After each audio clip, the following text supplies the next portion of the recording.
Lucy Vincent, and for the last 7 years, I've been focused on marketing.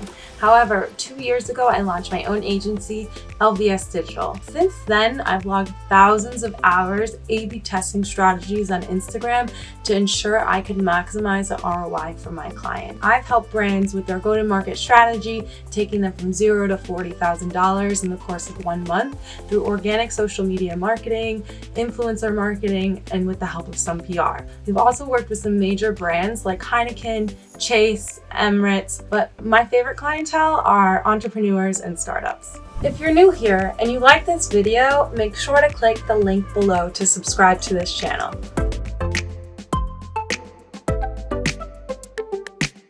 In today's video, I'll be sharing 5 tips to launch a successful influencer marketing campaign. And if you have no idea where to begin, don't worry. I will be giving a freebie at the end of this video that includes 500 influencers' contact information sorted by industry so you can get started executing right away. Influencer marketing is now between a $5 and $10 billion industry. Yeah, I said billion, not million. Massive. But some of you might still be scratching your head thinking, what the heck is an influencer? What's all the hype? And does it actually work? An influencer is someone who's created a large following based off their content creation. An influencer marketing campaign is when brands seek out those influencers to collaborate on a project to try and help raise ROI and brand awareness. According to BigCommerce, 89% of marketers reported a positive ROI from influencer marketing. But there's a number of pitfalls you can come across when launching your first influencer marketing campaign. And in this video, I'm going to give you 5 tips to avoid those deadly mistakes of a negative ROI. First thing you're going to want to do prior to launching your influencer marketing is identify the proper influencers to work with your brand. This is where I see a ton of brands failing with influencer marketing. You want to make sure that your influencers that you're going to choose to work with align with your brand's messaging.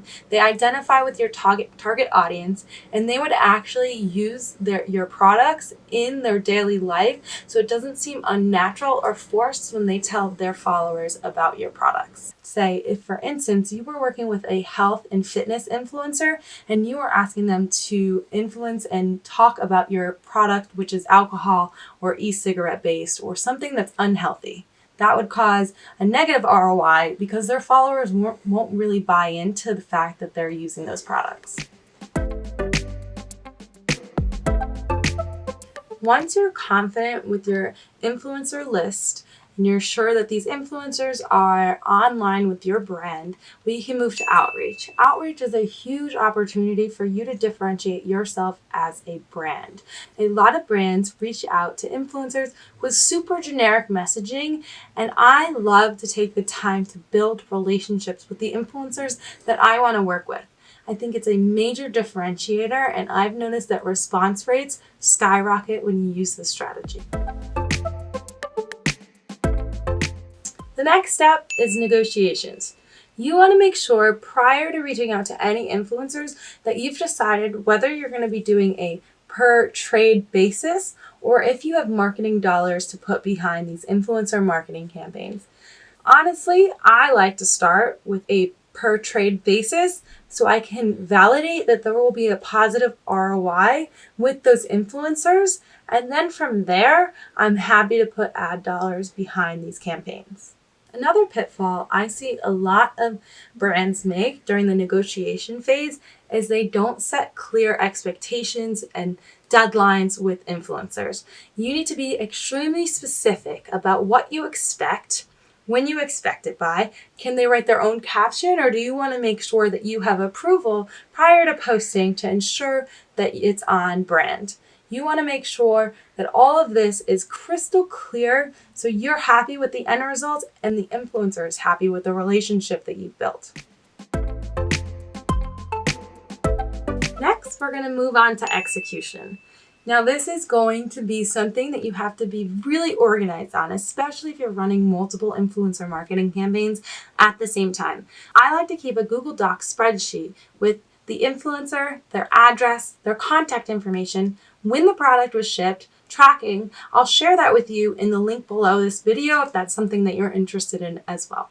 Once I know that the influencer has received their products, I will reach out to reiterate terms and agreements, make sure that everything arrived as it was supposed to, that they're happy with the products, and that they are on schedule and ready to post. I will also make sure that they know they need to send me the caption and the photo prior to posting. Another thing, a lot of brands miss the boat on generating a unique URL for influencers to use so you can track every single click that happens from each influencer.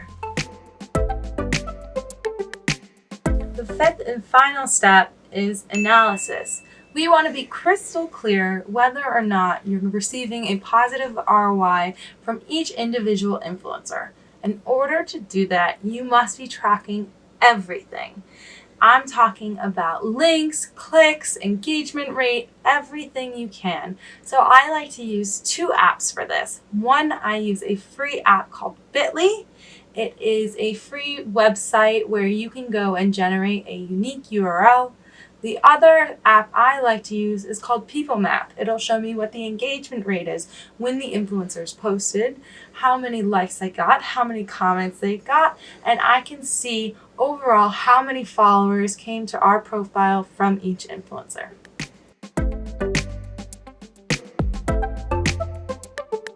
I hope you found this video helpful, and if you're ready to get started right away but you don't want to log hours creating influencer lists, make sure to click the link below to download my list of 500 influencers that's been categorized by industry. I can't wait to talk to you soon. If you like this video, please subscribe to the channel and